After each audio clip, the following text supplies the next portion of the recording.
Rumamamatan yung mata. Ako si Maria, isang Filipina nani dito sa Dubai. Matagal na akong naninilbihan sa pamilya ni Mrs. Ahmed, isang mayamang negosyante na may isa lamang anak, si Ali.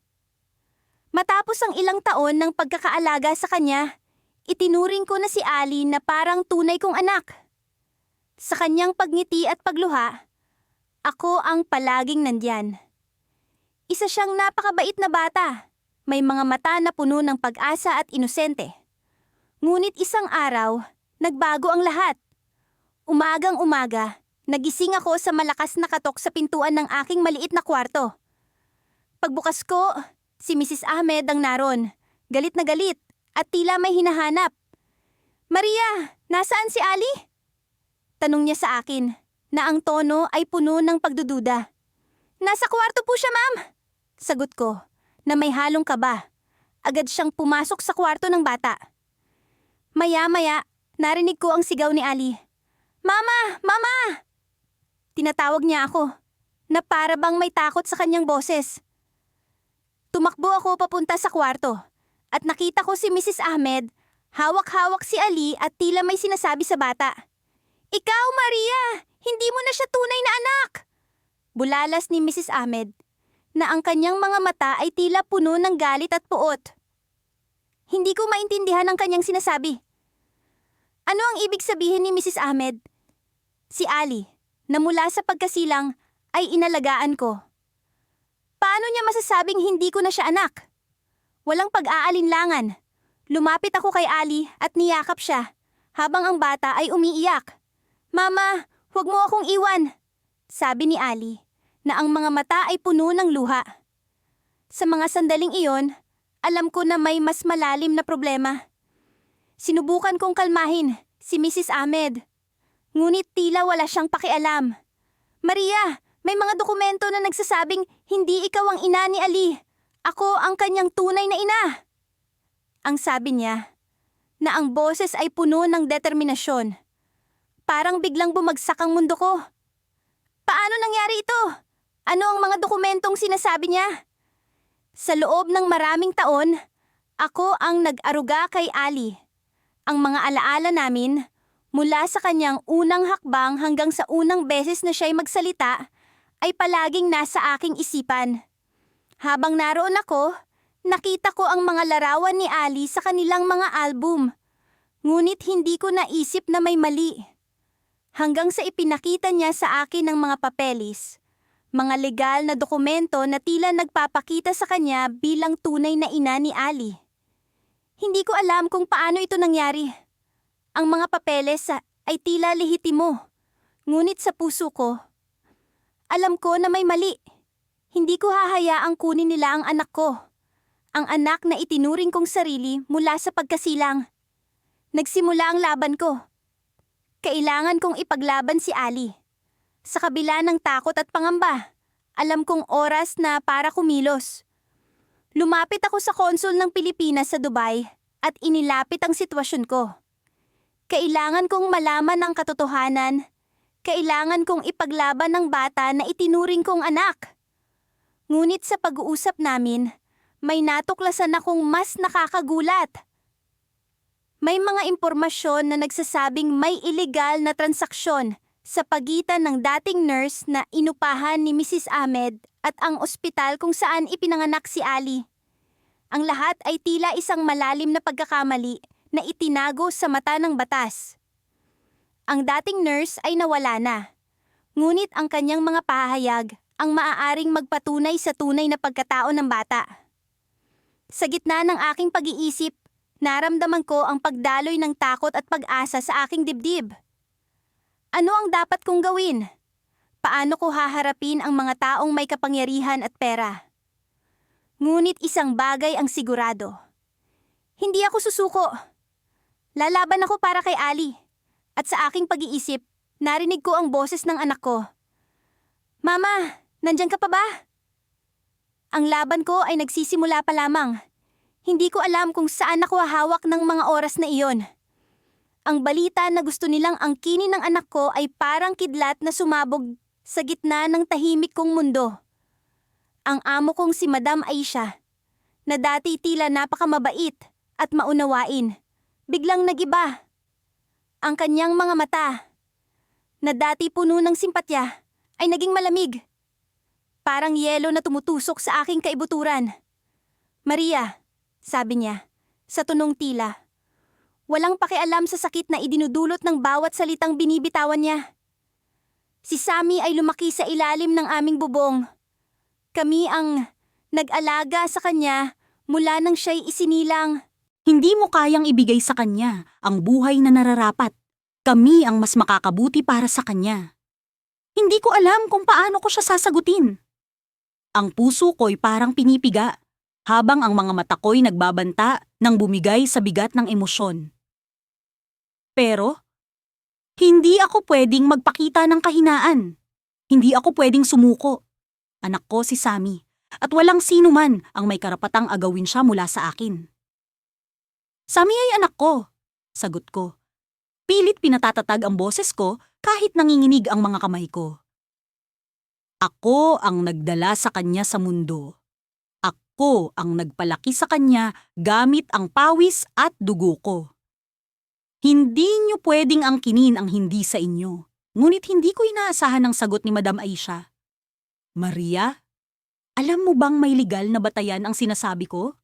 Sabi niya, habang inilalabas ang isang dokumento mula sa kanyang desk.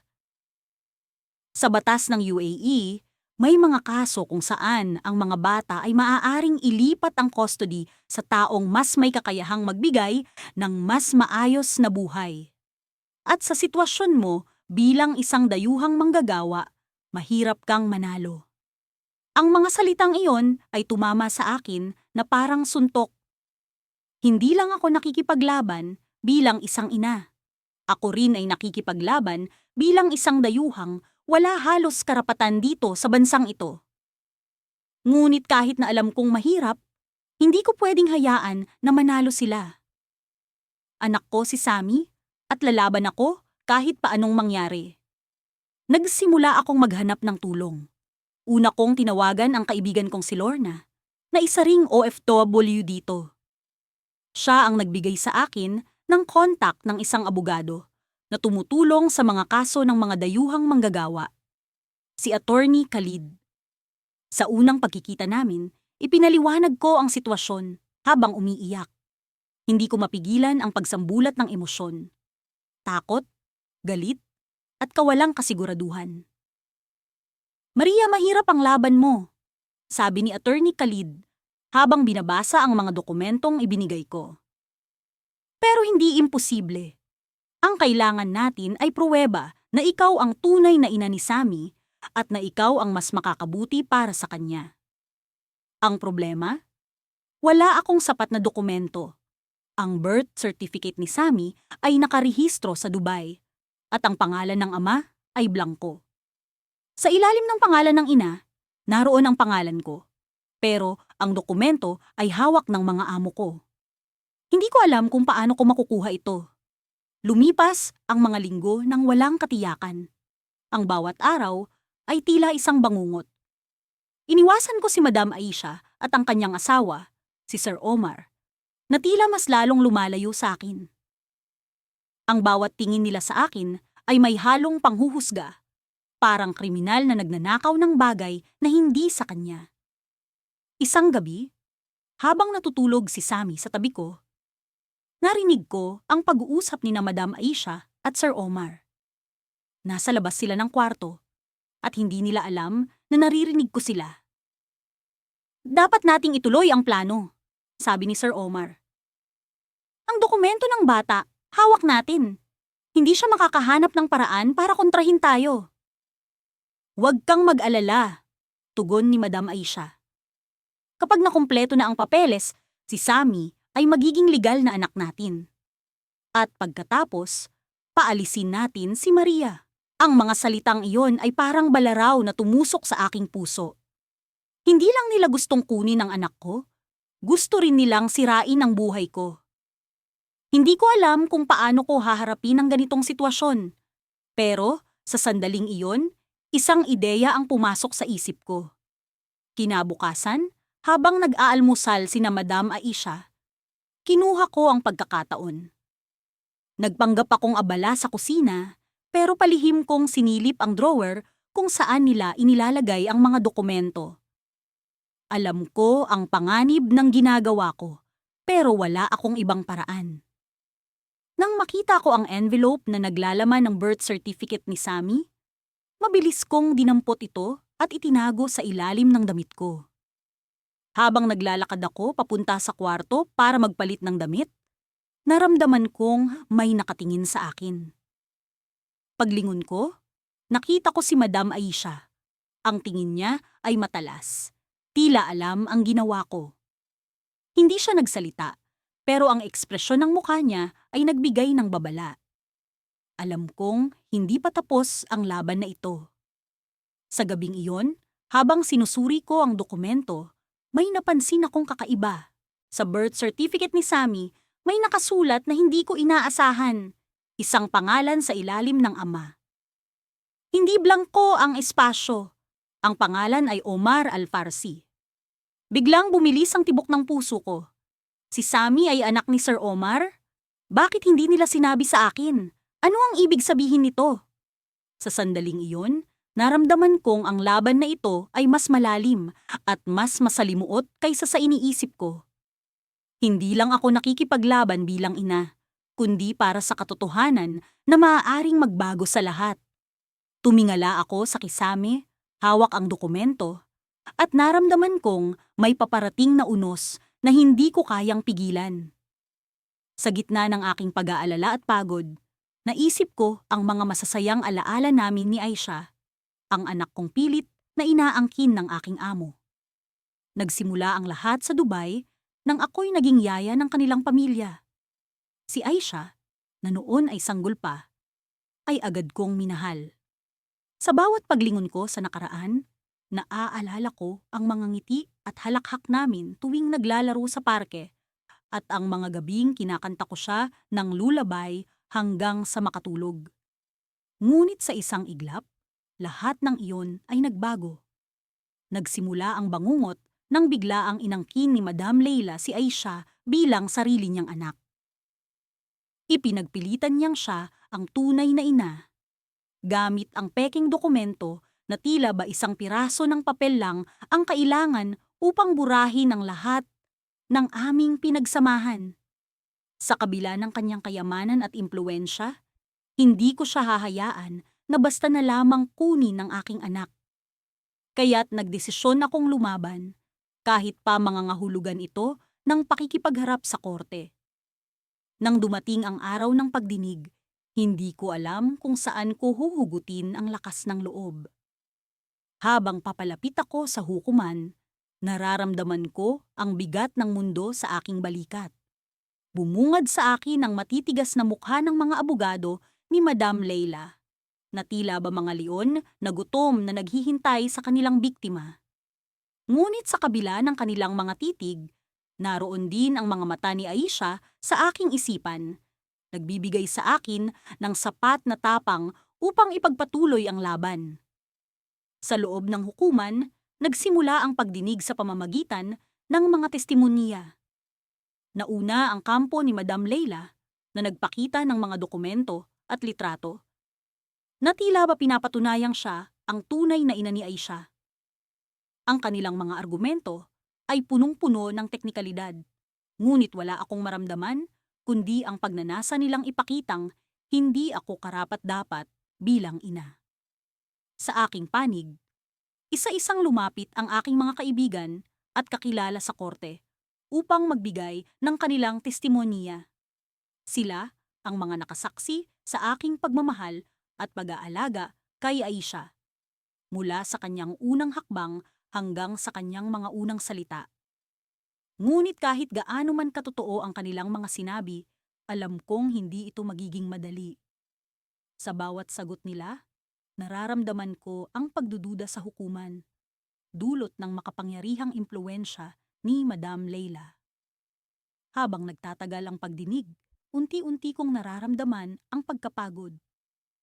Nagdadalawang isip ako kung sapat ba ang aking lakas upang ipaglaban ang aming karapatan. Subalit sa isang hindi inaasahang pagkakataon, isang mahalagang ebidensya ang lumitaw. Isang dating empleyado ni Madam Leila ang biglang lumapit sa akin. Isa siyang kasambahay na matagal nang ibang bansa, ngunit napagpasyahang bumalik upang magbigay ng kanyang testimonya. Sa kanyang salaysay, isiniwalat niya ang isang lihim na matagal nang itinatago ni Madam Leila. Ayon sa kanya, si Aisha ay anak ng kanyang kapatid na babae na pumanaw na sa isang aksidente. Ipinagkatiwala ng kanyang kapatid ang bata kay Madam Leila na nangako na aalagaan ito bilang sariling anak. Ngunit sa paglipas ng panahon, ginamit ni Madam Leila ang mga peking dokumento upang angkinin ng bata, hindi upang ipakita ang pagmamahal, kundi upang palakasin ang kanyang imahe sa lipunan. Sa pagbubunyag ng ebidensyang ito, nagkaroon ng bagong pag-asa ang aking kampo. Ang hukuman, na dati tila ba walang pakialam, ay biglang nagpakita ng interes sa kwento ng dating kasambahay. Sa mga mata ng hukom, nakita ko ang muling pagsusuri sa mga dokumento at ebidensya, na tila ba nagkaroon ng bagong perspektibo sa kaso. Ngunit sa kabila ng bagong pag-asa, biglang nagbago ang ihip ng hangin. Nang magtapos ang pagdinig sa araw na iyon, lumapit ang isa sa aking mga abogado. Sa kanyang mga mata, may bahid ng kaba na hindi ko mawari. May natuklasan kami, sabi niya. Isang bagong dokumento na maaaring makapagpabago sa lahat. Biglang bumilis ang tibok ng aking puso. Kung anuman ang natuklasan nun nila, alam kong maaari itong magdala ng malaking pagbabago sa aming kaso. Ngunit ang tanong, ito ba'y pabor sa akin? O isa na namang hamon na kailangan kong harapin? Sa gitna ng lahat ng ito, isang tanong ang bumabagabag sa aking isipan.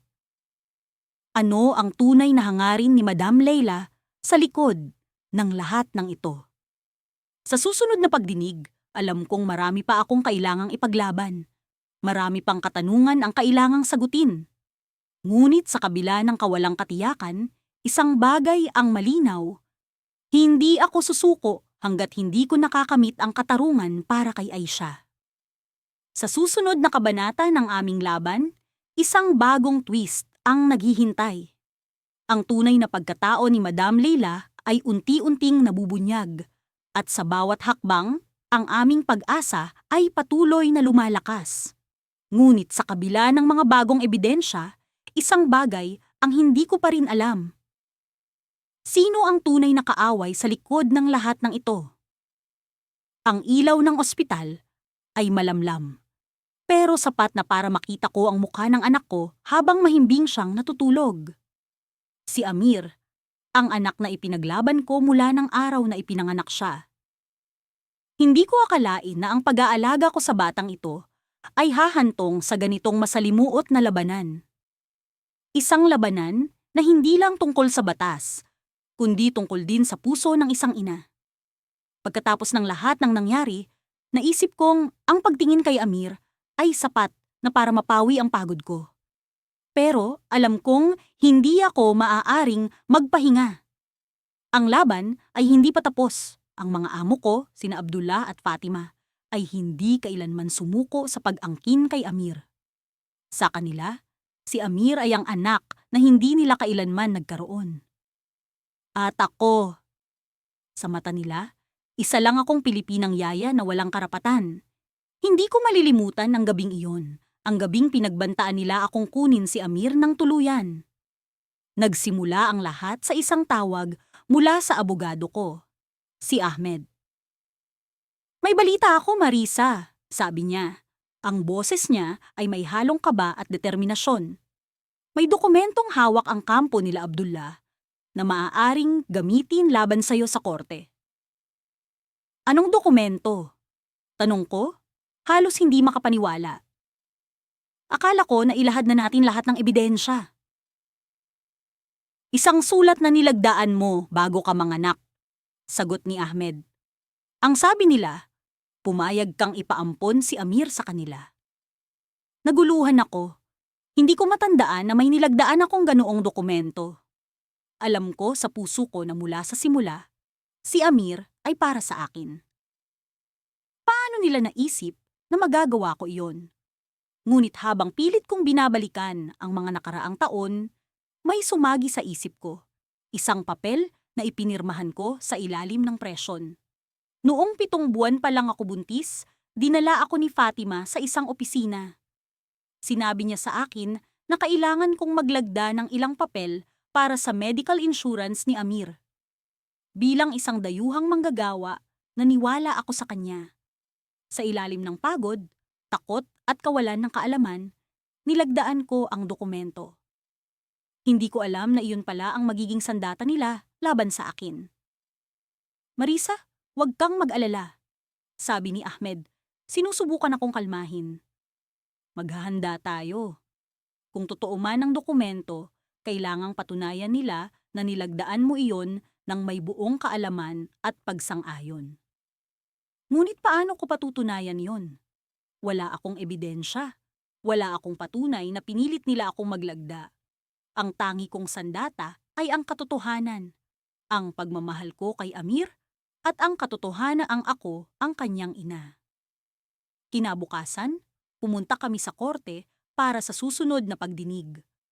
Sa bawat hakbang ko, papunta sa loob ng silid, ramdam ko ang bigat ng mundo sa aking balikat. Sa harap ko, naroon sina Abdullah at Fatima, nakasuot ng magagarang damit, na para bang sila ang tunay na magulang ni Amir. Sa likod nila, nakaupo ang kanilang abogado, na tila may tiwala na sila ang mananalo. Nagsimula ang pagdinig. Isinalaysay ng abogado nila ang tungkol sa dokumento na animoy isang kontrata ng pag-aampon. Ipinakita nila ang papel at doon ko nakita ang pirma ko. Ang pirma na naging dahilan ng lahat ng ito. Totoo bang nilagdaan mo ang dokumentong ito, Marisa? Tanong ng hukom. Ang boses niya ay malamig at walang emosyon. Tumango ako, ngunit agad kong ipinaliwanag. Oo, nilagdaan ko po ito. Pero hindi ko alam na ito pala ay isang kontrata ng pag-aampon. Sinabi nila sa akin na para ito sa medical insurance. Nagkaroon ng katahimikan. Ang abogado ni Abdullah ay ngumisi na para bang alam niyang mahirap patunayan ang sinabi ko. Ngunit bago pa man magpatuloy ang pagdinig, tumayo si Ahmed. May hawak siyang isang folder at ang ekspresyon niya ay puno ng kumpiyansa. Your Honor, sabi niya, may bagong ebidensya kaming nais ipakita. Nagulat ako. Wala siyang nabanggit tungkol dito sa akin. Ano ang hawak niya? At paano ito makakatulong sa kaso namin? Binuksan ni Ahmed ang folder at inilabas ang isang papel. Ito ay isang affidavit mula sa isa sa mga empleyado ni Abdullah at Fatima. Sinabi niya na noong araw na nilagdaan ni Marisa ang dokumento, naroon siya mismo sa opisina.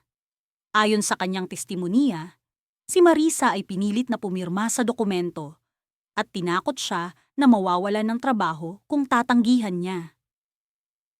Lahat ng tao sa silid ay napatingin, lalo na sina Abdullah at Fatima, na biglang napansin kong kinakabahan. Hindi ko alam kung totoo ang sinasabi ni Ahmed, pero sa puntong iyon, naramdaman kong may pag-asa pa. Ngunit bago pa man matapos ang pagdinig, may isang bagay na nangyari na bumaliktad sa lahat ng inaasahan ko. Tumayo ang hukom at sinabi niya ang mga salitang hindi ko inaasahan. Sa susunod na pagdinig, may bagong testigo na tatawag ang kampo ni Abdullah. Ang mismong doktor na nag-asikaso kay Marisa noong panahon ng kanyang pagbubuntis. Biglang bumilis ang tibok ng puso ko. Ano ang sasabihin ng doktor? Paano niya babaliktarin ang laban? Sa pagkakataong iyon, alam kong hindi ako maaaring magpakampante. Ang mga tao sa paligid ko ay tila may hawak na mga lihim na maaaring magpabagsak sa akin. Habang papalabas ako ng korte, naramdaman ko ang malamig na hangin ng Dubai sa aking balat. Ngunit hindi iyon sapat para kalmahin ako. Ang laban na ito ay mas malaki kaysa sa inaakala ko. At sa likod ng lahat ng ito, may isang tanong na paulit-ulit kong tinatanong sa sarili ko. May pag-asa pa bang makuha ko si Amir ng tuluyan? O may darating pang mas masakit na katotohanan na magpapabago sa lahat ng iniisip ko? Hindi ko akalaing hahantong ang buhay ko sa ganitong sitwasyon. Nakikipaglaban sa korte para sa sariling anak na si Mira. Sa loob ng maraming taon, tanging nga ang pagmamahal ko sa kanya ang nagbigay sa akin ng lakas na harapin ang lungkot ng pagiging OFW sa Dubai. Pero ngayon, ang amo kong si Madam Farah, ang babaeng pinagkatiwalaan ko, ay pilit inaangkin ang karapatang maging ina ng anak ko. Sa araw ng pagdinig, nanatili akong matatag. Sa kabila ng tensyon, pinilit kong itago ang panginginig ng mga daliri ko habang hawak ang litrato ni Mira sa loob ng aking bag.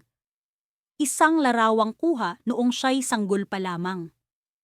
Ang larawang iyon ang nagpapaalala sa akin ng bawat sakripisyo, bawat luha, at bawat pangarap ko para sa kanya. Sinimula ng abogado ko, si Attorney Malik, ang kanyang argumento.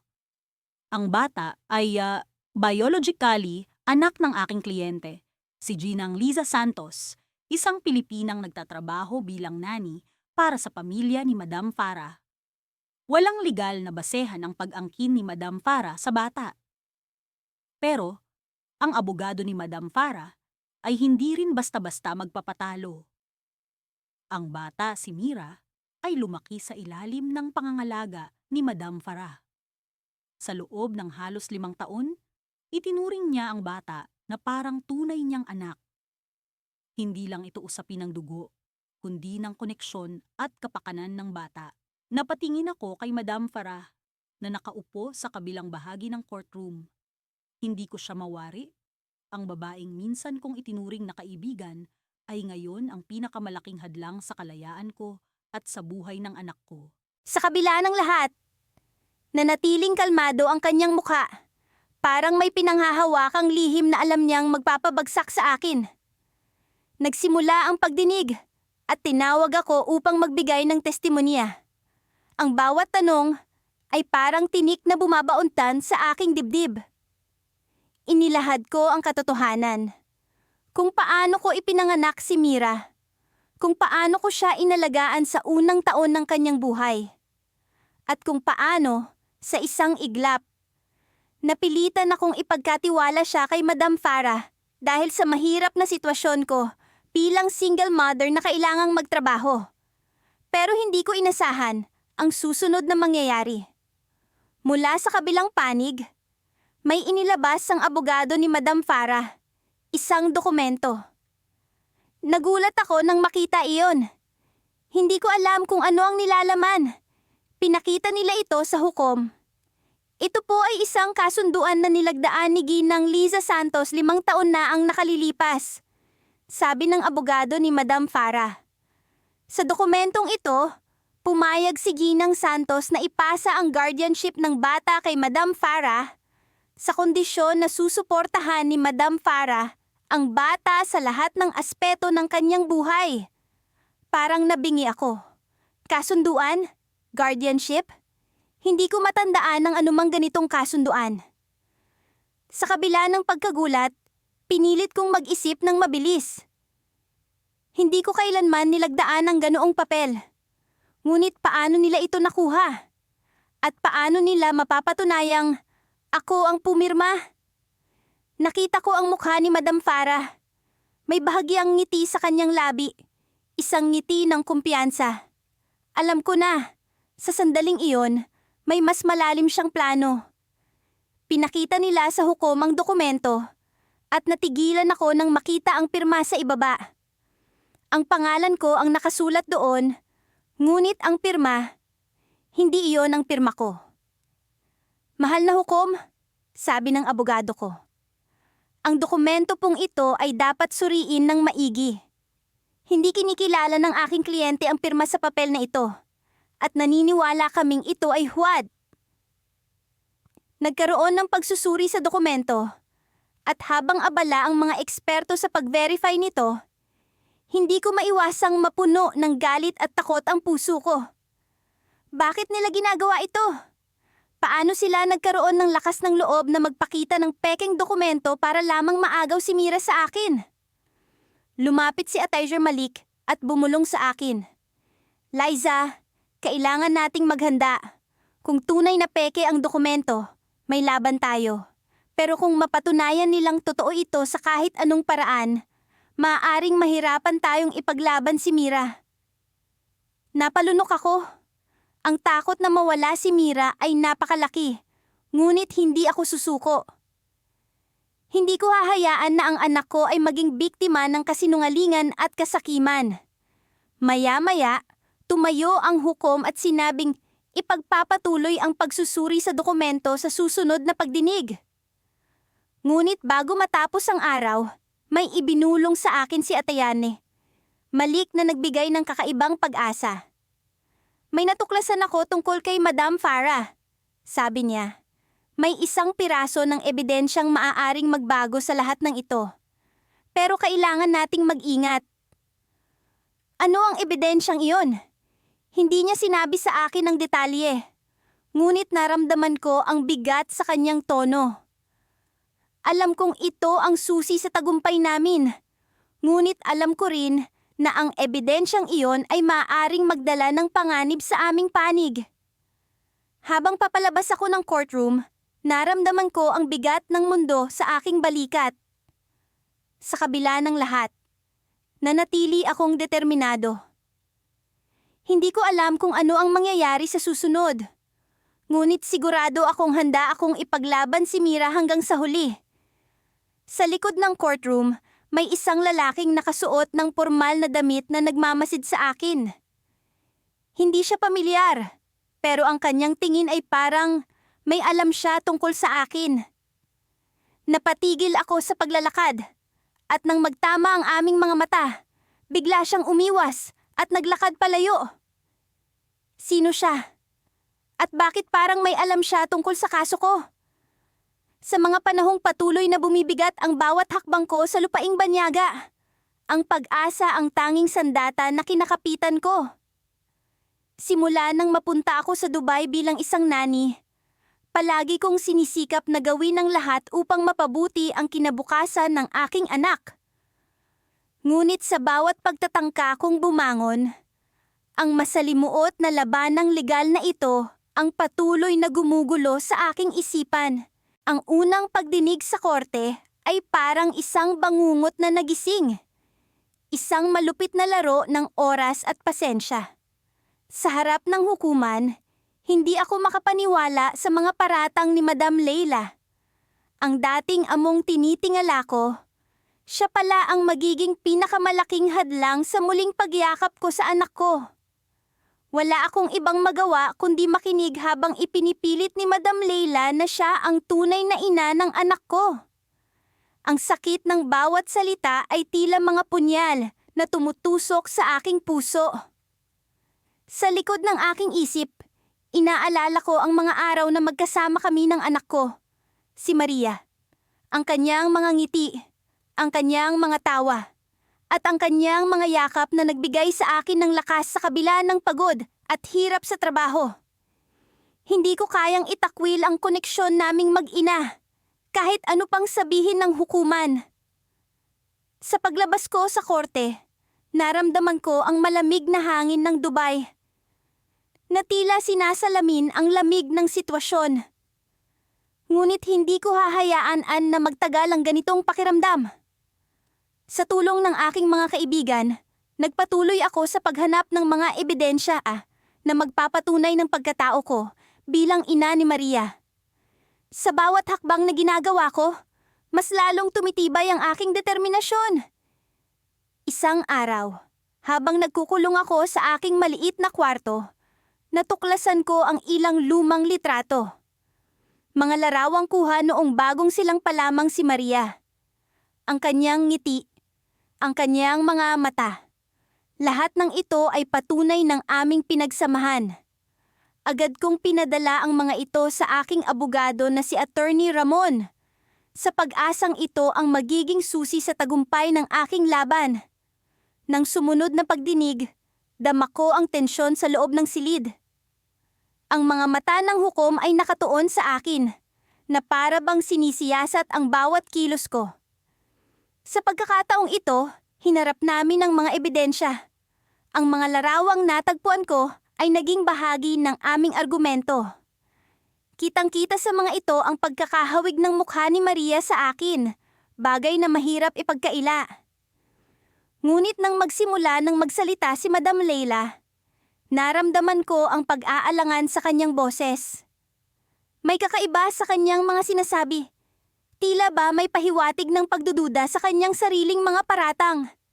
Sa likod ng kanyang mga mata, may naaaninag akong takot, na para bang may lihim siyang itinatago. Sa gitna ng pag-uusap, isang tawag ang naabot sa akin. Isang tawag mula sa ospital kung saan isinilang si Maria. Hindi ko inaasahan ang balitang natanggap ko. Ayon sa records, may isa pang babaeng nanganak sa parehong ospital at petsa. Isang babaeng may kapareho ng pangalan ni Madam Leila. Ang mga dokumento ay tila magulo, at ang posibilidad na nagkapalit ang mga bata ay hindi maikakaila. Sa sandaling iyon, bumalik ang lahat ng alaala mula sa nakaraan. Ang mga panahong naguguluhan ako sa mga kakaibang galaw ni Madam Leila. Ang mga pagkakataong tila ba may itinatago siya. Hindi ko maiwasang itanong sa sarili ko, kung sakaling nagkapalit nga ang mga bata, saan na ngayon ang tunay na anak ni Madam Leila? Sa paglabas ko sa korte, may bagong pag-asa ang bumalot sa akin. Ang labanang ito ay hindi lamang tungkol sa pag-angkin kay Maria, kundi sa pag-alam ng katotohanan. Habang papalapit ang susunod na pagdinig, nararamdaman ko ang paglalim ng aking determinasyon. Ang pag-asang makikita ko ang katotohanan ay tila isang liwanag na patuloy kong susundan. Ngunit bago pa man ako makalayo sa korte, isang kakaibang tanawin ang bumungad sa akin. Si Madam Leila, nakatayo sa gilid ng daan. Ang kanyang mga mata ay tila ba humihingi ng tulong, ng pag-unawa. Sa kanyang mga kamay, may hawak siyang isang lumang litrato. Litrato ng isang batang tila ba hindi ko pa nakikita. Sa pagkakataong iyon, naramdaman ko ang bigat ng sitwasyon. Ang labanang ito ay mas malalim pa sa inakala ko. Ang katotohanan ay tila ba nagkukubli sa likod ng bawat lihim. Hindi ko alam kung anong susunod na mangyayari. Ngunit ang labanang ito ay hindi ko bibitawan. Hindi ko hahayaan na magtagumpay ang kadiliman sa pag-ibig ng isang ina. Ang paglalakbay kong ito ay hindi lamang para kay Maria, kundi para sa lahat ng ina na handang ipaglaban ang kanilang karapatan. Sa bawat hakbang, sa bawat paghinga, alam kong may twist na naghihintay sa dulo ng labanang ito. Ang tanong na bumbagabag sa akin. Ano ang tunay na katotohanan sa likod ng kwento namin ni Madam Leila? Hindi ko alam kung ano ang mas masakit. Ang tanawin ng malalaking gusali sa labas ng courtroom na tila nanunuya sa akin. O ang malamig na tingin ni Madam Fatima habang nakaupo siya sa kabilang dulo ng silid. Narito kami ngayon, sa gitna ng legal na labanan kung sino ang may karapatan kay Sammy, ang batang halos itinuring kong anak. Pagkatapos ng ilang linggo ng preparasyon, sa wakas ay dumating ang araw ng pagdinig. Ang abogado ko, si Atayarat Khaled, ay nagbigay ng maikling pananalita sa akin bago kami pumasok. Maging matatag ka, Maria. Ang katotohanan ang panig natin, at ang puso ng hukom ay hindi bato. Tumango lang ako, pero sa loob-loob ko, ang kaba ay parang alon na sumasalpok sa dibdib ko. Lahat ng ito ay para kay Sammy. Para sa paglaban ko bilang kanyang ina, kahit pa hindi ako ang nagbigay ng dugo't laman sa kanya. Pinalaki ko si Sammy mula nang siya'y sanggol pa lamang. Hindi ko malilimutan ang unang pagkakataon na hinawakan ko siya. Ang liit-liit niya, ang init ng kanyang balat, ang musika ng kanyang iyak. Sa kabila ng mga hirap ko bilang isang nani sa Dubai, siya ang naging liwanag sa madilim kong mundo. Pero ngayon, ang liwanag na iyon ay pinipilit aagawin sa akin. Ang unang bahagi ng pagdinig ay puro dokumento. Sinuri ng hukom ang birth certificate ni Sammy na nakapangalan kay Madam Fatima bilang ina. Alam kong mahirap itong labanan. Sa mata ng batas, siya ang legal na magulang. Ngunit sa puso ko, ako ang tunay na nag-aruga kay Sammy. Ako ang gumising tuwing madaling araw para sa kanya. Ako ang nagturo sa kanyang unang salita. Ako ang nagpatahan sa kanya tuwing natatakot siya sa dilim. Paano ko hahayaang maglaho ang lahat ng iyon? Tinawag ng hukom si Madam Fatima para magsalita. Tumayo siya ng may kumpiyansa, suot ang mamahaling abaya na tila sumisigaw ng kayamanan. Ang kanyang boses ay kalmado, pero puno ng panlilinlang. Ako ang legal na ina ni Sammy. Ako ang nagbigay sa kanya ng buhay. At ako ang may karapatan na alagaan siya. Hindi ko kailanman iniwan ang responsibilidad ko sa kanya. Gusto kong sumigaw. Gusto kong sabihin sa hukom ang lahat ng katotohanan. Na si Madam Fatima ay halos hindi nagpakita kay Sammy sa loob ng 5 taon. Na ako ang nagpalaki sa bata habang abala siya sa paglalakbay at negosyo. Pero pinigilan ko ang sarili ko. May tamang oras para sa lahat. Nang ako naman ang tinawag, tumayo ako nang nanginginig ang mga tuhod. Ang mga mata ng lahat ay nasa akin. Mga hukom, abogado, si Madam Fatima, pati ang ilang taong naroon bilang saksi. Huminga ako ng malalim bago magsalita. Ako si Maria, ang nani ni Sammy. Hindi ko siya anak sa dugo, pero siya ang anak ko sa puso. Ako ang nag-aruga sa kanya mula noong siya'y sanggol. Mahal ko siya tulad ng pagmamahal ng isang ina. Habang nagsasalita ako, nakita kong umiling si Madam Fatima. Alam kong iniisip niya ang plano niya para sirain ako. Pero hindi ako papayag na matalo ng hindi lumalaban. Sa gitna ng aking pahayag, biglang tumayo ang abogado ni Madam Fatima at nagbigay ng sorpresa. Your Honor, we have evidence that Miss Maria has been financially struggling and is incapable of providing a stable future for Sammy. We believe she is using emotional manipulation to claim the child. Parang binagsakan ako ng langit. Alam kong mahirap ang buhay ko, pero hindi iyon nangangahulugang hindi ko kayang mahalin si Sammy. Ang hukom ay tumingin sa akin, tila naghahanap ng sagot sa kanyang mga mata. Nang matapos ang pagdinig, iniutos ng hukom ang susunod na hakbang, ang pagsusuri ng DNA ni Sammy upang patunayan ang biological na relasyon niya kay Madam Fatima. Sa puntong iyon, parang nawala ang lahat ng pag-asa ko. Alam kong hindi ko anak si Sammy ayon sa DNA. Paano ko siya maipaglalaban kung ang batas ay nakabase sa dugo at hindi sa puso?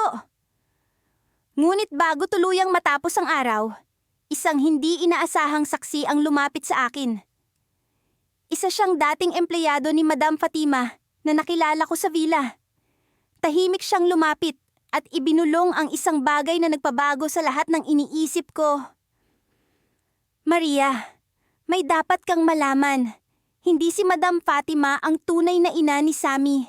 Ang bata ay anak ng isang Filipina na dating nagtatrabaho sa kanila. Ipinasa lang ni Madam Fatima ang pangalan niya sa birth certificate. Napako ako sa kinatatayuan ko. Hindi ko alam kung dapat ba akong maniwala. Kung totoo ang sinasabi niya. Ibig sabihin, si Sammy ay hindi anak ni Madam Fatima. Ibig sabihin, may pag-asa pa akong maipaglaban siya. Ngunit paano ko patutunayan ito? Ano ang kahihinatnan ng lihim na ito? Habang naglalakad ako palabas ng courtroom, ramdam ko ang bigat ng bagong impormasyon. Sa likod ng isip ko, isang tanong ang paulit-ulit na bumabalik. Sino ang tunay na ina ni Sammy? Hindi ko alam ang sagot, pero alam ko isang bagay. Hindi pa tapos ang laban na ito. At gagawin ko ang lahat, kahit pa ang buong mundo ang kalaban ko, para maipaglaban ang batang mahal na mahal ko. Sa araw na yon, parang dumadagundong ang tibok ng puso ko habang binabaybay ko ang pasilyo ng korte. Ang lamig ng marmol sa ilalim ng aking sapatos ay tila nanunuot sa balat ko. Pero ang init ng kaba sa dibdib ko ang higit kong nararamdaman. Hawak ko ang litrato ni Ayesha, ang anak na pinalaki at minahal ko ng parang sarili kong dugo't laman. Hindi ko kailanman naisip na darating ang... Narin ako sa puntong ito. Ang ipaglaban siya sa harap ng mga taong hindi nakakaintindi ng aming pinagsamahan. Nang makarating ako sa harap ng pinto ng silid hukuman, saglit akong huminto. Mula sa loob, naririnig ko ang tinig ng abogado ng amo kong si Madam Leila. Ang babaeng gumagawa ng lahat para angkinin si Ayesha mula sa akin. Ang bawat salitang binibigkas niya ay tila kutsilyong tumatama sa puso ko. Ayesha was born in Dubai, under the care of my client, Mrs. Leila Al-Farsi. She has provided for the child's needs and ensured a life of comfort and privilege. The nanny, Miss Rosa, is overstepping her boundaries by claiming maternal rights. Sabi ng abogado niya. Malamig at walang emosyon. Ang nanny. Ganun na lang ba ako sa kanilang paningin? Isang tagapag-alaga? Isang bayarang empleyado na walang karapatang magmahal? Pinunasan ko ang mga luha kong nakaambang tumulo bago ako pumasok. Hindi ako pwedeng magmukhang mahina. Para kay Ayesha, kailangan kong maging matatag. Pagpasok ko, lahat ng mata ay napako sa akin. Nandoon si Madam Leila, nakaupo sa kabilang panig ng courtroom, suot ang isang mamahaling abaya. At may makapal na lipstick na tila mas matingkad pa sa kanyang presensya. Sa tabi niya ay si Ayesha, nakaayos ng maayos, parang prinsesa. Pero ang mga mata ng bata, ang mga mata ng anak ko, ay parang nananabik. Nang magtama ang aming tingin, napansin kong sumilay sa kanyang labi ang isang ngiti. Rosa, bulong niya mula sa kinaupuan niya. Pinilit kong ngumiti kahit pakiramdam ko'y parang gusto kong sumigaw at agad siyang yakapin. Pero hindi maaari. Hindi dito. Tumayo ang aking abogado, si Atenyon Villanueva, at nagsimula siyang magsalita para sa akin. Ipinaliwanag niya ang mga taon na inilaan ko sa pagpapalaki kay Ayesha. Mula sa oras na siya'y sanggol pa lamang. Ako ang nagpakain sa kanya. Nagpalit ng lampin. Nagpatulog sa kanya tuwing gabi. At nag-aruga sa kanya sa lahat ng pagkakataon. Your Honor, sabi niya, Rosa is not just a nanny. She is the child's mother in every sense of the word, except by blood. Love, care, sacrifice. These are the pillars of motherhood. And Rosa has given all of these and more to Ayesha.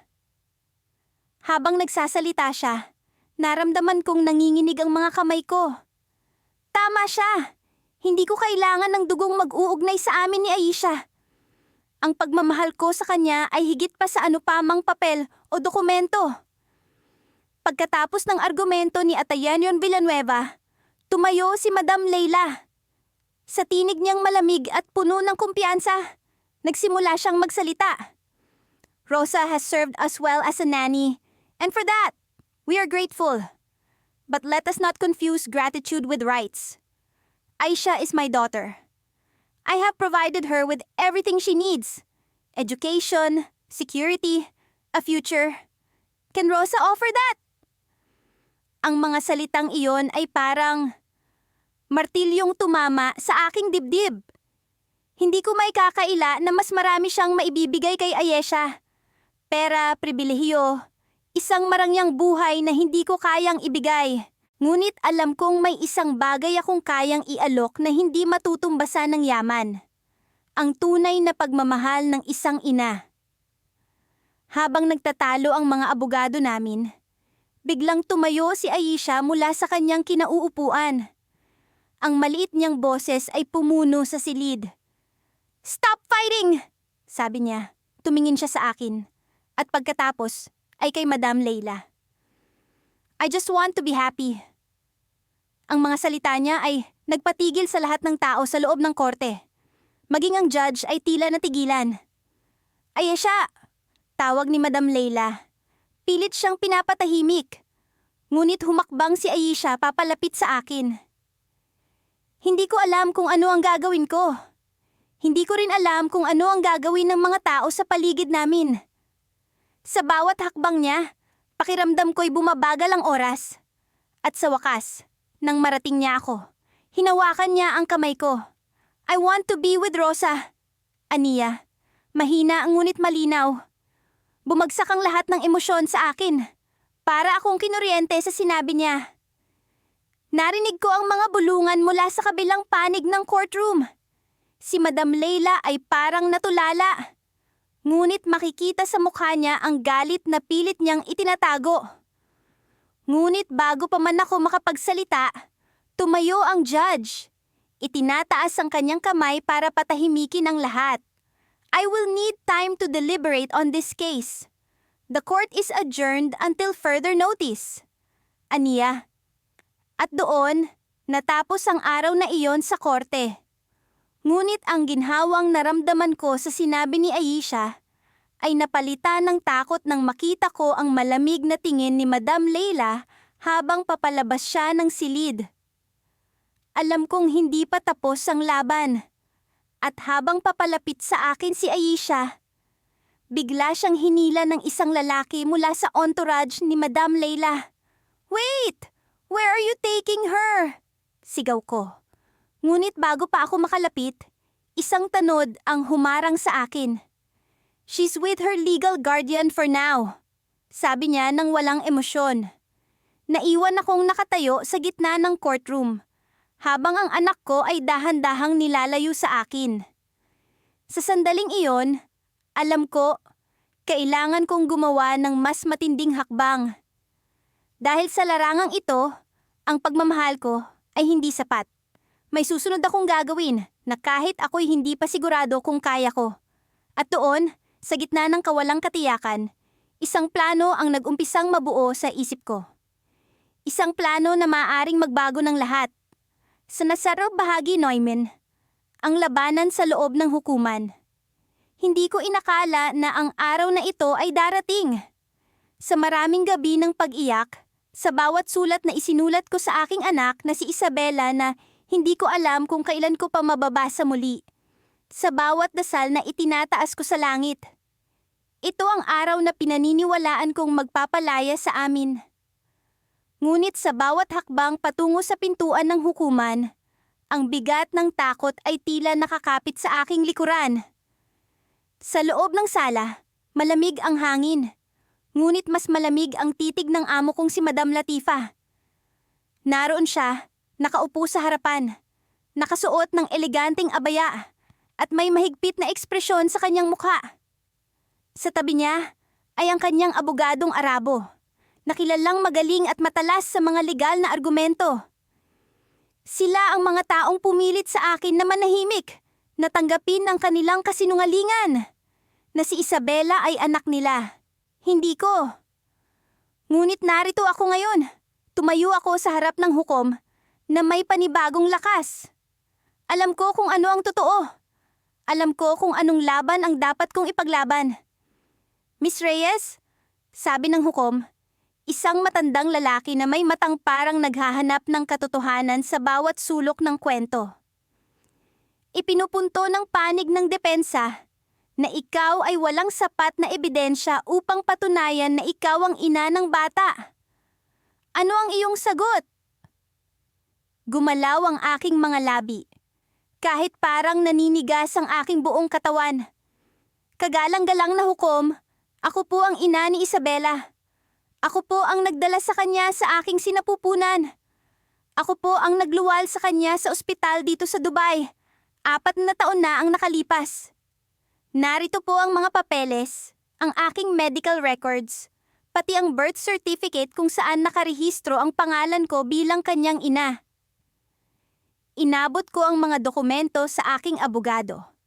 at siya ang tumayo upang ipakita ang mga ito sa hukom. Tahimik ang kwarto habang inisa-isa ng hukom ang bawat papel. Naririnig ko ang mabilis na tibok ng aking puso. Ang mahinang pag-iyak ng isa sa mga tagapagsubaybay.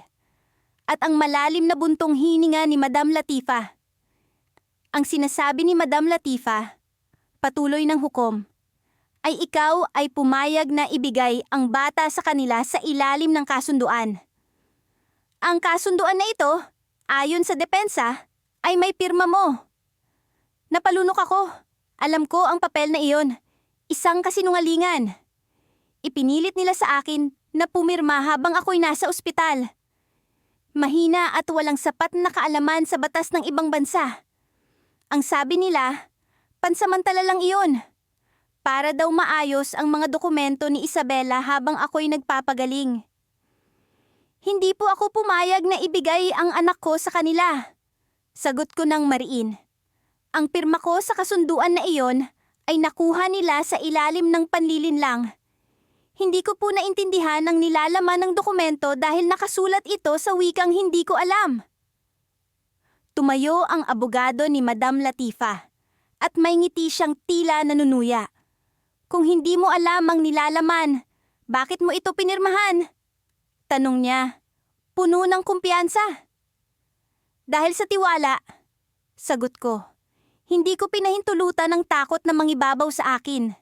Dahil naniwala ako na hindi nila ako lolokohin. Ngunit nagkamali ako. Hindi ko akalaing gagamitin nila ang papel na iyon para angkinin ang anak ko. Nagkaroon ng saglit na katahimikan. Napatingin ako kay Madam Latifa. Hindi siya umiwas sa tingin ko. Ngunit may kakaibang ekspresyon sa kanyang mukha.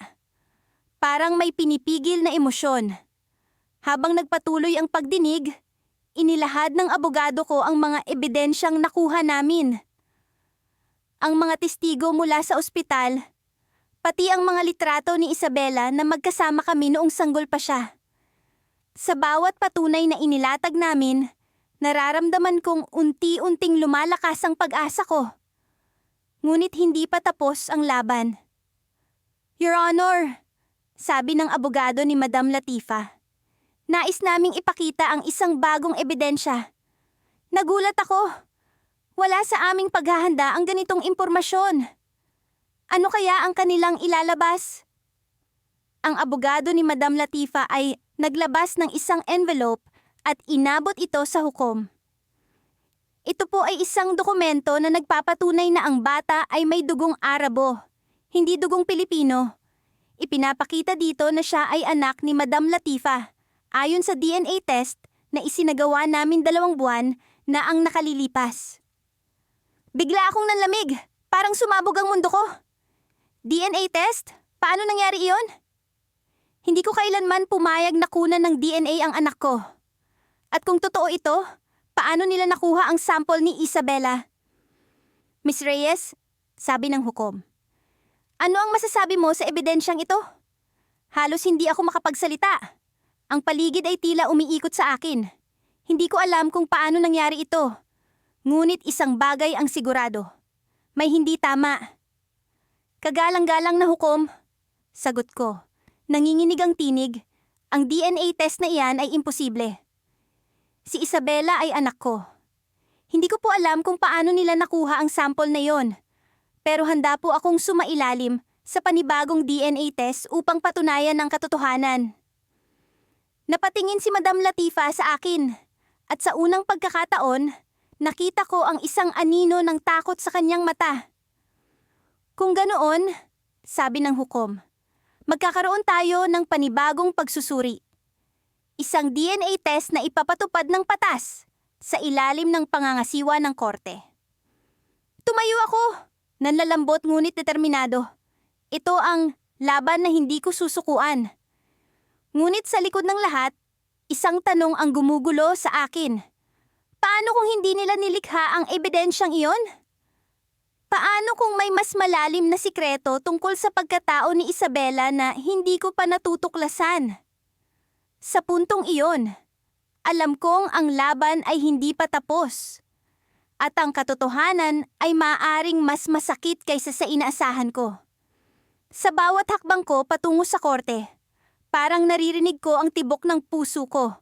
Malakas, mabilis, at parang binabalot ng takot. Hindi ko alam kung saan ako humuhugot ng lakas, pero alam kong para ito sa anak ko. Wala akong karapatang sumuko. Wala akong karapatang bumigay. Sa araw na ito, haharap ako sa amo kong si Mrs. Almansur, ang babaeng inaangkin ng anak ko, at ipagtatanggol ko ang katotohanan. Habang nakaupo ako sa bench sa loob ng courtroom, naririnig ko ang mahinang bulong ng mga abogado at ang pagkaluskos ng papel. Nakakapasong katahimikan ng bumabalot sa paligid, pero ang utak ko ay puno ng ingay. Pilit kong iniisip kung paano ko maipapaliwanag ang lahat ng nangyari. Kung paano ko nalaman na ang anak ko, si Noor, ay pilit nilang inaangkin bilang sarili nilang anak. 1 taon na ang nakalipas mula nang magtrabaho ako bilang nani sa pamilya ni Mrs. Almansur. Sa simula, parang perpekto ang lahat. Mabait siya, maalaga, at mukhang mapagkakatiwalaan. Ngunit nang ipanganak ko si Noor, unti-unti kong napansin ang pagbabago. Naging masyado siyang malapit sa anak ko, na para bang siya ang tunay na ina. Sa una, inisip kong normal iyon. Pero dumating ang araw na sinabi niya sa akin na si Noor ay regalo ko sa kanila. Isang bagay na kailanman ay hindi ko matanggap. Siya ang anak ko. Bulong ko sa sarili. Pilit pinapakalma ang nanginginig kong mga kamay. Nagsimula ang pagdinig. Tumayo ang abogado ni Mrs. Almansur at nagsalita. Ipinakita nila ang mga larawan, mga dokumento, at mga testimonya na nagpapatunay na si Noor ay nasa pangangalaga nila mula pagkasilang. Para bang sinasabi nilang wala akong naging papel sa buhay ng anak ko. Napakabigat ng mga paratang at pakiramdam ko ay pinagtutulungan ako ng buong mundo. Ngunit hindi ako nagpatinag. Tumayo ang abogado ko at inilabas ang mga ebidensya namin. Mga tala mula sa ospital, mga resibo ng prenatal check-ups, at ang birth certificate ni Noor na nagsasabing ako ang ina. Sa bawat salita ng abogado ko, nararamdaman ko ang galit ni Mrs. Almansur. Hindi mo siya kayang alagaan! Sigaw niya, tumayo mula sa kanyang upuan.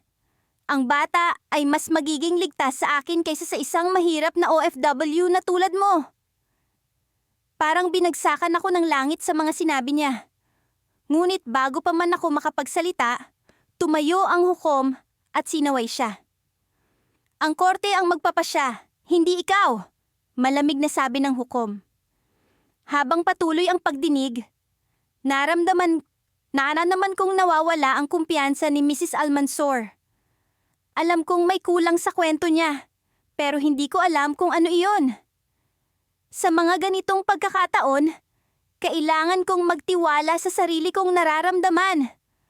At doon dumating ang twist na hindi ko inaasahan. Ang aming abogado ay may inilabas na dokumento na hindi ko pa nakikita noon. Isang lihim na kasunduan na nilagdaan ni Mrs. Almansur at ng isang hindi kilalang tao. Ayon sa dokumento, binayaran nila ang taong iyon para ayusin ang mga papeles ni Noor upang maging anak nila. Nanlamig ang buong courtroom. Ang mukha ni Mrs. Almansur ay parang nawalan ng dugo. Hindi totoo ko yan, sigaw niya, pero halata ang takot sa kanyang boses. Tumayo ang hukom at tiningnan ang dokumento. May kasunduan ba talaga na ginawa para sa bata? Tanong niya. Hindi maitago ang tensyon. Ang abogado ni Mrs. Almansur ay nagpilit magpaliwanag, pero halata ang kanyang pag-aalinlangan. Alam kong ito na ang pagkakataon ko. Tumayo ako. Nanginginig ang boses, ngunit puno ng determinasyon. Ang anak ko ay hindi bagay na maaaring bilhin o angkinin. Siya ang buhay ko. Wala akong balak na ipamigay siya. Hindi ngayon. Hindi kailanman. So, tumahimik ang lahat. Sa sandaling iyon, Naramdaman ko ang bigat ng mata ng hukom na nakatuon sa akin.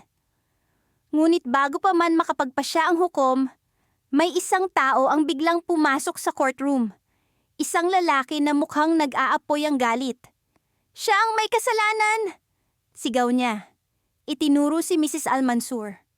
"Ako ang nilapitan nila para baguhin ang papeles ng bata." Nagulat ang lahat. Pati na ako. Sino siya? Bakit niya ginagawa ito? Sa sandaling iyon, maanaman kong may mas malalim na kwento sa likod ng lahat ng ito. Ngunit alam ko rin na ang lalaking ito ang maaaring maging susi para makuha ko ang anak ko. Nagpatuloy ang pagdinig. Ngunit ang bagong revelasyon ay nagdulot ng kaguluhan. Alam kong hindi pa tapos ang laban, pero sa wakas, naramdaman ko ang kaunting pag-asa. At habang tinitingnan ko si Mrs. Almansur, alam kong hindi pa siya sumusuko. Ngunit sa likod ng kanyang galit, nakita ko ang kaba, ang takot na baka mabunyag ang lahat ng kanyang mga sikreto. Sa isip ko, isang tanong ang bumabangon. Ano pa ang itinatago niya habang nakaupo ako? Naghihintay sa susunod na hakbang, hindi ko maiwasang manginig sa anticipation. Ang laban na ito ay hindi lamang tungkol kay Noor. Ito ay tungkol sa katotohanan, sa hustisya, at sa pagmamahal ng isang ina. At alam kong kaya kong ipaglaban ng lahat ng iyon. Hindi ko na alam kung paano ko pa napapanatili ang lakas ko. Parang sinasakal ako ng bawat araw na dumadaan, lalo na't nararamdaman ko ang malamig na kamay ng takot na pilit akong hinihila pababa. Pero hindi ako pwedeng bumigay. Hindi ko pwedeng ipakita kay Layla na nanghihina ako. Siya ang dahilan kung bakit ako lumalaban. Ang anak ko. Ang buhay ko. Nasa loob ako ng maliit na opisina ng abogado kong si Mr. Basim. Hindi kalakihan ng espasyo, pero sapat na para sa mga taong may gustong maghanap ng hustisya. Sa ibabaw ng mesa niya, nagkalat ang mga papel, mga kontrata, affidavit, at mga ebidensyang pilit naming hinahanap para maipanalo ang kaso. Sa isang sulok, naroon ang litrato ni Layla na may ngiti pa ring inaalala ko tuwing gabi. Ayoko siyang mawala sa akin. Hindi ko kayang isipin ang buhay na wala siya. May bagong development, sabi ni Mr. Basim habang sinasara ang notebook niya. Tumitig siya sa akin, ang malalim niyang mga mata puno ng seryosong ekspresyon.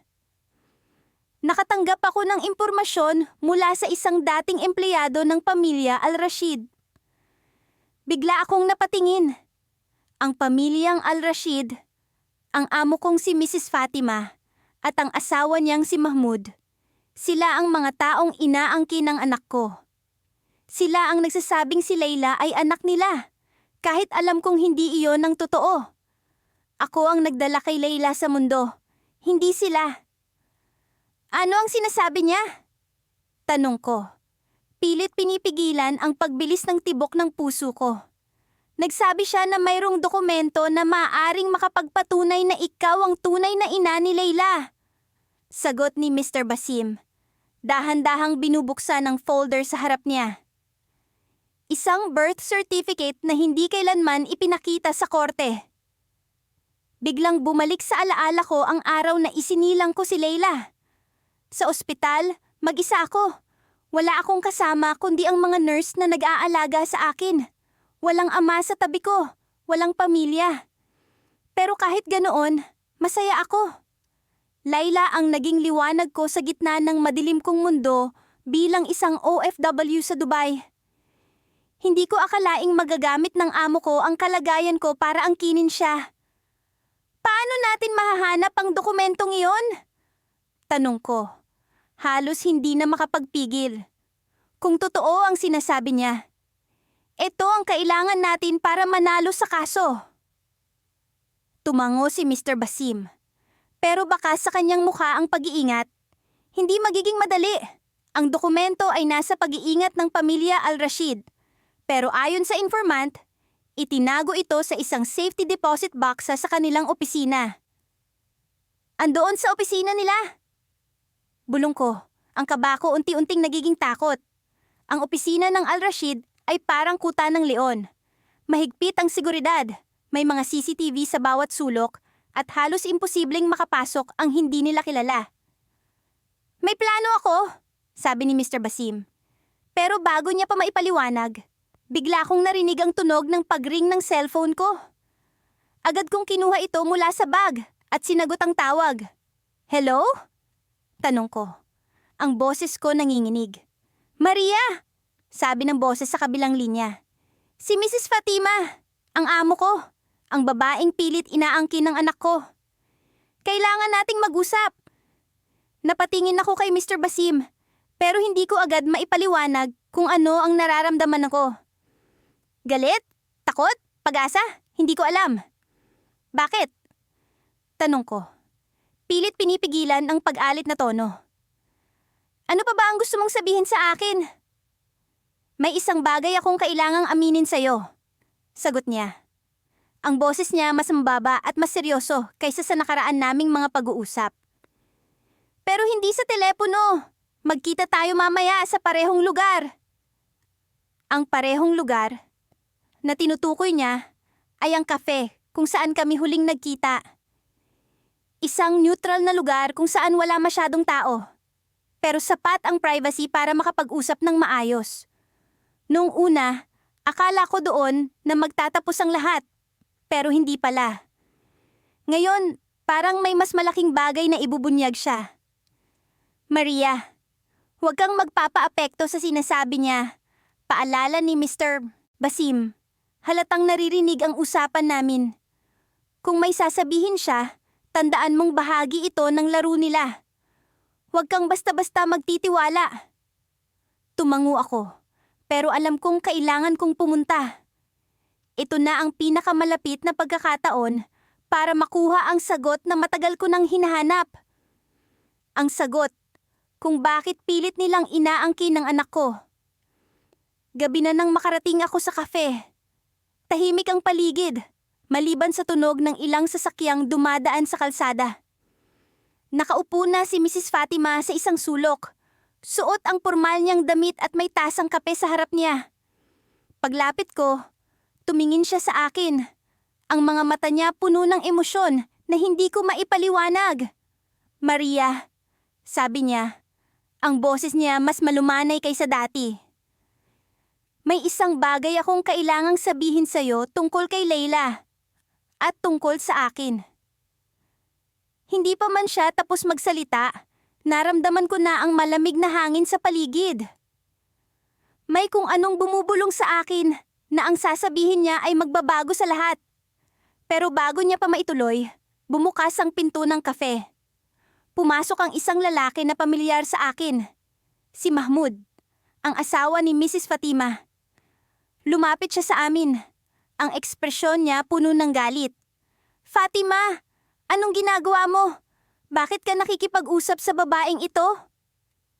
Bigla akong napatingin sa kanilang dalawa at doon ko nakita ang tensyon sa pagitan nila. Parang may lihim silang itinatago, isang bagay na hindi ko pa alam. Pero alam kong malapit ko nang matuklasan. Maria, sabi ni Mrs. Fatima. Ang boses niya nanginginig. Hindi si Mahmud ang ama ni Layla. Halos hindi ako nakahinga. Ang sinabi niya ay parang kidlat na tumama sa akin. Kung hindi si Mahmud ang ama ni Layla, sino? At bakit parang mas nagiging komplikado ang lahat?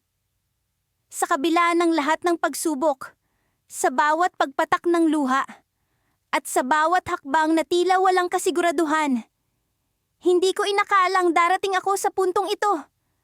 Nagsimula ang lahat sa isang simpleng pangarap na makapagtrabaho sa ibang bansa. Ngunit ngayon, ang tadhana ay nagdala sa akin sa isang laban na kailanman ay hindi ko inaasahan. Ako si Maria, isang Filipina nani sa Dubai. 2 taon na akong nagtatrabaho kay Madam Fatima, ang amo kong Arabo. Hindi ko maitatanggi na malaki ang utang na loob ko sa kanya dahil sa magandang oportunidad na binigay niya sa akin.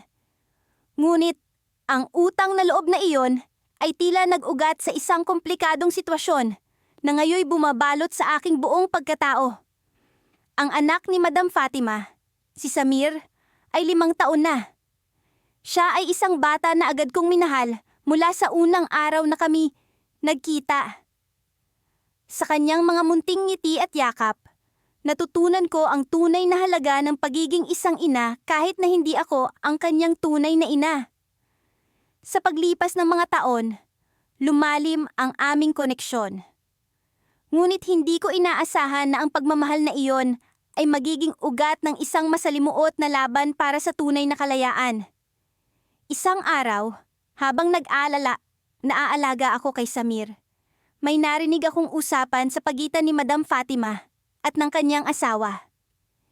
Hindi ko sinasadyang marinig ang kanilang plano na ipatapon ako pabalik sa Pilipinas at ang pag-angkin sa bata bilang kanilang sarili. Hindi ko alam kung bakit, ngunit ang pag-uusap na iyon ay nag-iwan ng matinding takot sa aking puso. Paano kung totoo ang kanilang balak? Paano kung isang araw ay magising na lang ako na wala na si Samir sa aking piling? Nagdesisyon akong hindi magpatalo. Hindi ko hahayaang mawalan ng saysay ang mga tao ng pag-aaruga ko kay Samir. Kaya't nagsimula akong maghanap ng legal na paraan para ipaglaban ang karapatan ko sa bata. Sa tulong ng ilang kaibigan at organisasyon, unti-unting nabuo ang aking kaso laban sa aking mga amo. Ang proseso ay puno ng hirap.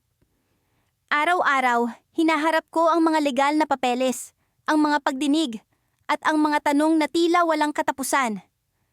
Ngunit sa likod ng bawat pagod at hirap, alam kong may pag-asa. Alam kong may liwanag sa dulo ng madilim na tunel na ito. Ngunit isang gabi, habang ako'y nag-iisip kung ano ang susunod na hakbang, may natanggap akong tawag mula sa aking abogado. Maria, Ania, may bagong ebidensya tayong nakuha. Mukhang may itinatago si Madam Fatima na makakatulong sa kaso mo. Nabuhayan ako ng loob. Ano ang ebidensyang iyon? Paano nito mababago ang takbo ng laban? Ngunit bago pa man ako makapagtanong, biglang nagbago ang tono ng abogado. Maria, kailangan mong mag-ingat. Mukhang may plano sila na hindi mo inaasahan. Hindi ko pa ito lubos na nauunawaan, ngunit kailangan mong maghanda. Biglang bumilis ang tibok ng puso ko. Ano ang ibig niyang sabihin? Ano ang plano ng mga amo ko? Sa gitna ng naguguluhang isip, isang desisyon ang nabuo sa aking puso. Kailangan kong malaman ng lahat. Kailangan kong ihanda ang sarili ko sa anumang maaaring mangyari. Kinabukasan, habang papunta ako sa korte para sa isa sa mga pagdinig, bigla akong nakaramdam ng kakaibang kaba. Habang naglalakad ako sa hallway, napansin ko ang kakaibang mga tingin ng mga tao. Parang may alam sila na hindi ko pa natutuklasan. Nang makarating ako sa pintuan ng silid ng pagdinig, isang piraso ng papel ang nakita ko sa sahig. Dahan-dahan ko itong pinulot. At ang nakasulat doon ay nagbigay sa akin ng matinding takot at pag-aalinlangan. Maria, mag-ingat ka. Huwag kang magtitiwala sa lahat ng nakapaligid sa iyo. Ang laban mo ay hindi lang para kay Samir. May mas malalim pa. Ano ang ibig sabihin ng babalaan na iyon? Sino ang naglagay ng papel na ito? Habang hawak ko ang piraso ng papel, naramdaman ko ang bigat ng responsibilidad at ang panganib na hindi ko inakala. Ang laban ko para kay Samir ay tila nagiging mas komplikado. Ngunit sa kabila ng lahat, alam kong hindi ako susuko. Alam kong sa bawat pagod at hirap, may pag-asa. Ipinikit ko ang aking mga mata, huminga ng malalim, at pumasok sa silid ng pagdinig. Ngunit sa likod ng aking tapang, isang pangamba ang bumabalot sa aking puso. Ano ang susunod na mangyayari? Ano ang tunay na plano ng mga amo ko? Sa puntong ito, ang laban ko ay hindi lamang para kay Samir. Ang laban ko ay para sa katotohanan at kalayaan. Ngunit sa bawat hakbang, isang tanong ang patuloy na bumabalot sa akin.